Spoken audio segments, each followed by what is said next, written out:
Hello everyone, welcome to my channel. You're all new here, so I just wanted to give a big shout out to every one of you. Thank you for coming and supporting me. Today I want to talk a little bit about my postpartum journey. I had my daughter Nora 9 months ago, and she was born on August 5th, 2018. I was 5 days overdue, and she's playing here. So if I'm doing different things, it's because she's sitting right here.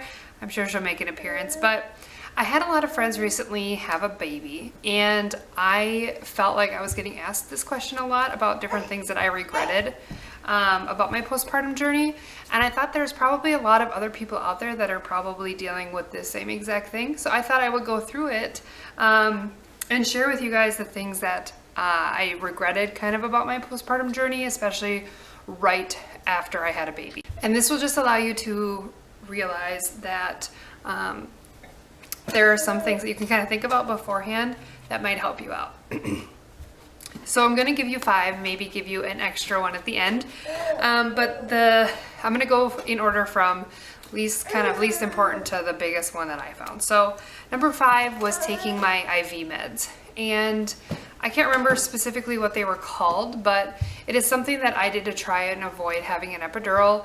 Epidural was something that I wanted to be last resort, and to each their own. If you want one on yourself right away, it's great for you. If you're able to do it naturally, that's great for you as well. But for me, I kind of wanted to push myself to see what I could do, and after I took the IV meds, I don't remember a lot, and I was very nauseous. I felt like I was completely drunk, and I just wish that I wouldn't have taken them. So maybe that won't happen for you. I know it doesn't necessarily happen for everyone, but it did happen for me. So I do regret doing that. And I ended up having an epidural anyway. So that's one thing. Another thing that was kind of during, I guess that was during labor, that one wasn't necessarily postpartum, but it is something that I thought I would bring up. The next thing would be a do not disturb sign. So our hospital told us that we could have a do not disturb sign put on our door, and I thought I wouldn't need that. There's no use for that. People won't be coming in that often. And honestly, looking back, I wish I would have. And when I talk to other moms about this, they agree and say the same thing, because there's so many people coming in and checking on you or the baby. And maybe not every hospital offers this, but they did say, like, if you are wanting us to not come in for a little while, we can just monitor you out in the lobby, and we can just do it that way if you want. And so, what are you doing? So I wish I would have done that. Here she is. Hi. I'm just gonna set her down here so she can look at a book. So yeah, so I wish I would have done that once. I had her Sunday night, was in the hospital all day Monday, and then I went home Tuesday morning. So I really didn't have that much time. And I never, I roomed in with her, so I did sleep with her in the room. I didn't have the nursery take her, just because I was nursing. I did breastfeed and still am breastfeeding, so I just felt like it would work best for us. So that's one thing that I regret that I probably will do with the next child if there is one. The next thing was asking more questions with the lactation consultant. So I was personally in pain for almost 2 months, and I think that was because Nora had a really shallow latch, and I couldn't get her to latch on one side, and so I really focused on that side, but unfortunately it just didn't work really well for me. So I would say while I was in the hospital, I did see a lactation consultant, but I wish I would have asked them more questions. I wish I would have asked them about my pump, about my flange size, and I feel like I had to learn a lot from the internet. And maybe if I actually would have taken a breastfeeding class, some of this stuff would have went over, but from what I've been talking with other moms, they didn't really learn the information either. So this is something that I'm glad I learned. And if it is something that you're interested in me talking about the things that have worked for me, the things that have not worked for me, please let me know down below. I could definitely do a video about that. That would probably be a longer video, but I am more than happy to go through that for you and with you. And so yeah, so that is one thing that I wish I would have done. I wish I would have asked more questions to them because they were there. The nurses, they kind of knew, but they didn't really know. And so I wish when the lactation consultants were there, I would have asked them more different questions. The next thing, number 2, too many visitors. Now, I love all my friends and family that came to visit. I felt so grateful to have all of them come. I just felt like I didn't get a chance to rest.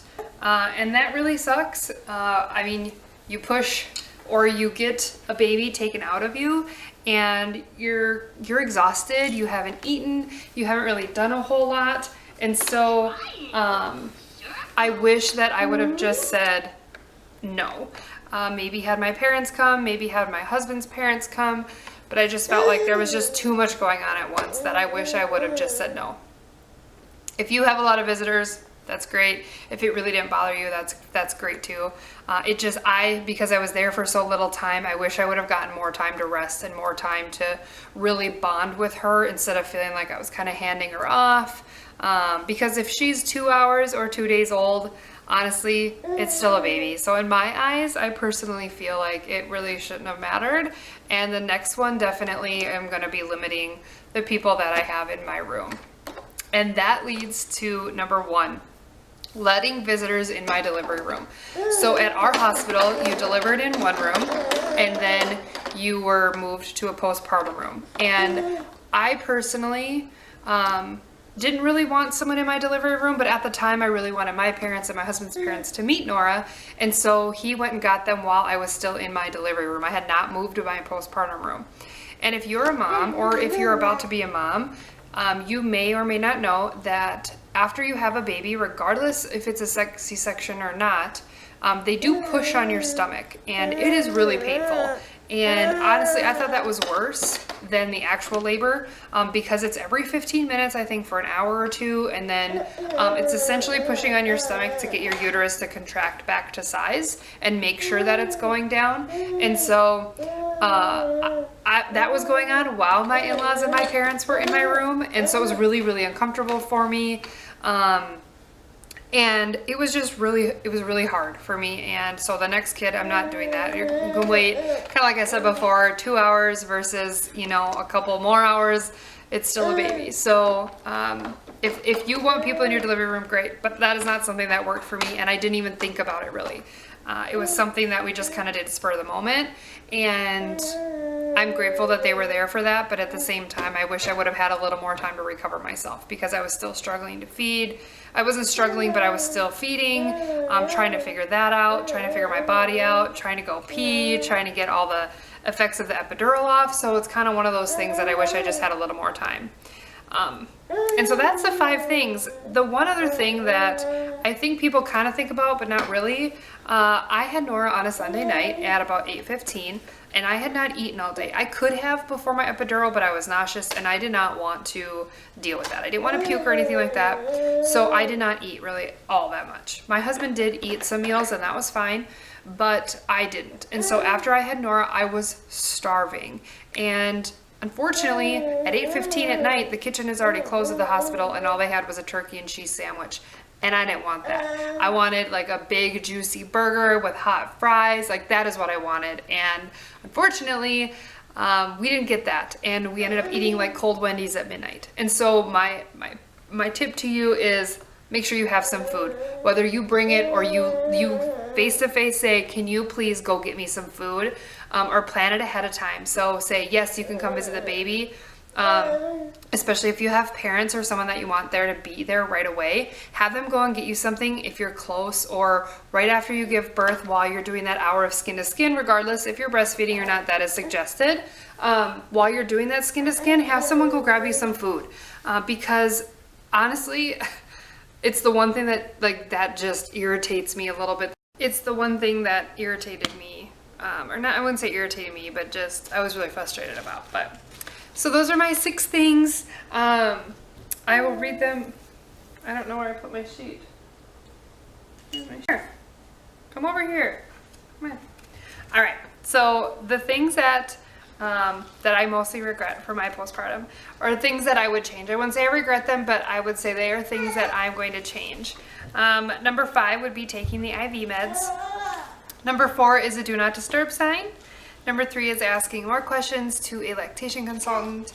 too many visitors during my stay at the hospital, and number one, letting visitors into my delivery room and not waiting until my postpartum room. And the extra one that I threw in was food.